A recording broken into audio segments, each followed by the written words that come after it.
You get Dolby Vision, Dolby Atmos, Google TV, and most importantly, a QLED panel, and all of this starting at just 34,000 rupees. It's pretty unbelievable, but let's dive deep into this. So there are 3 sizes available in this series, and I've got the 55-inch right here. It's got a fairly narrow design. It's easy to lift and keep anywhere, so it's lightweight for sure. The bezels are quite narrow, except for the bottom chin here, but nothing that will annoy you while viewing. Once you place the table mounts, which by the way you get with the box, you get a decent height, and placing a soundbar in front won't cause any kind of obstruction either. You do get the wall mounts in the box too, so if in case you want to stick it up on the wall. In terms of connectivity, there are 3 HDMI ports with ARC support, 2 USB ports, 1 Ethernet port, and 1 AV port. You also get a digital optical out as well as an antenna in. Now, 3 HDMI ports is actually sufficient for most of you. You can connect your soundbar to the HDMI ARC port, you can connect your gaming console and a set-top box. But yeah, if you do want to then connect, let's say your laptop, you're going to have to plug out one of the HDMI ports and then connect your laptop. Now, whether you need a soundbar or not is something we'll discuss a little later. Also, it may not look like those high-end premium metallic TV sets, but guys, at this price point, this is pretty much what the majority has to offer anyway, so for now this is acceptable. And before I get into finer details, I do want to highlight that this TV features dual band Wi-Fi. So in your house, you probably get 2 kinds of networks. One that's the regular Wi-Fi and one with -5G. That is the 5 GHz band. It's generally faster. So if you connect your TV to that network, it's going to stream your online content faster. So there's going to be less buffering, it's going to be lag free. A lot of TVs in this price segment do not feature this, and I think that's something so overlooked in this price bracket. Now let's talk about the main 3 things that really make this TV worth its price. It's the display, the software, and the price. So this Phoenix series by Thomson, it comes with a QLED display panel. Now if you don't know, QLED panels are a superior form of LCD panels that are brighter and more colorful than your standard LCD panels. In fact, this is the only TV right now that features QLED panels at this price point in India. Now, QLED panels generally used to come in more expensive TVs, but it's so cool now to see these panels come at this price point. On top of this, this is a Dolby Vision enabled TV. So your content that's HDR is viewed in HDR quality, as you can see here. To give you some context, Dolby Vision is actually better than HDR10 in terms of viewing experience. However, televisions right now, they're not able to fully utilize that technology, but it's good to know that the panel is Dolby Vision ready. And by the way, you can also view your YouTube content that has HDR in it in HDR quality. This display is undoubtedly one of the best I've seen in this price range in India. The color reproduction is so much better than other competing TVs, and the brightness goes up all the way to 600 nits, which is impressive. Content that's already bright looks really good to me. You can see it right here in front of you. The brightness also helps fight reflection, so if your TV is placed with a window around somewhere, chances are it will reflect light, but if you've got decently high brightness on your TV, it can help increase visibility.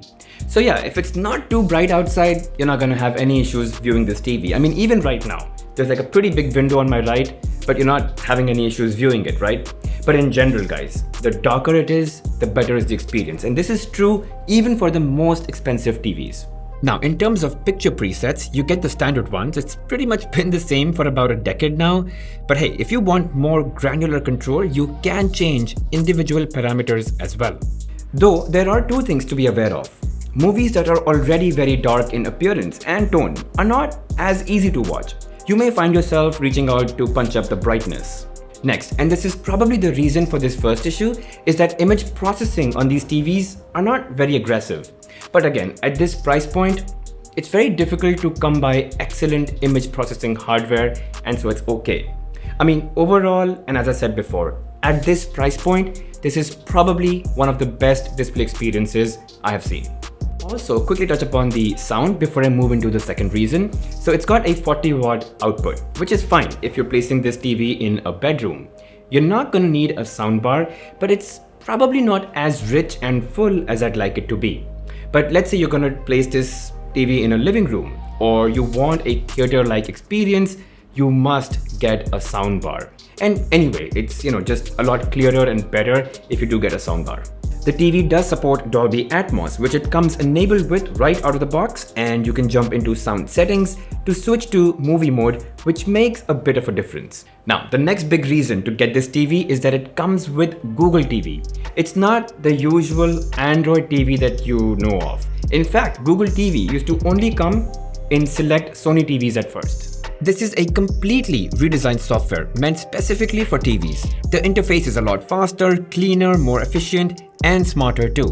So whether it's jumping across menus or going from one app to the other, everything is a bit faster than the earlier Android versions. Of course, you get access to the Google App Library that allows you to download many apps, and you also get a personalized feed that's curated from what you're currently watching and what you're most likely to watch. Talking about jumping between apps, the remote too has quick shortcuts to go between the most popular streaming apps real quick. And the remote does support Google Assistant and voice commands, so you can simply say which app to launch or which movie to play or which video to search on YouTube, and it's just going to do that so accurately for you. It's amazing. I mean, this just makes everything so much faster than typing with the remote, which we all know is annoying as hell. Now, the remote does come with two AAA batteries right out of the box, so you're good to go. There are no HDMI cables in the box. You just get like an AV cable. You get the table mounts and you get the wall mount. That's pretty much it. And the last reason is the pricing. I mean, you get all of this stuff starting at just $34,000. I'm really impressed. It indeed is an insane pricing for a TV that comes with a QLED panel, Google TV, Dolby Vision, and Dolby Atmos. I mean, you will have a hard time finding this combination in any TV at this price point, especially in India. Look guys, I say this at the end of every TV review, and I would say it in this one too. Walk into a store, experience the TV for yourself, look at the image quality and sound quality. These are very subjective things and very difficult to articulate in words, and even harder to explain on camera. And again, this review should only be used to support your decision and not make that final decision. You have to go to the store and make a purchase decision based on what you see and hear. In my opinion, I just think it's a really value for money TV. I mean, it just packs a lot of stuff at the price point, and it's very difficult to come with this kind of combination in any other TV in this price segment. Okay, that's pretty much it guys from me on the Thomson Phoenix series. This is the 55-inch I was reviewing, and if you guys have any questions, feel free to drop them in the comments section below. I'll see you guys in the next one.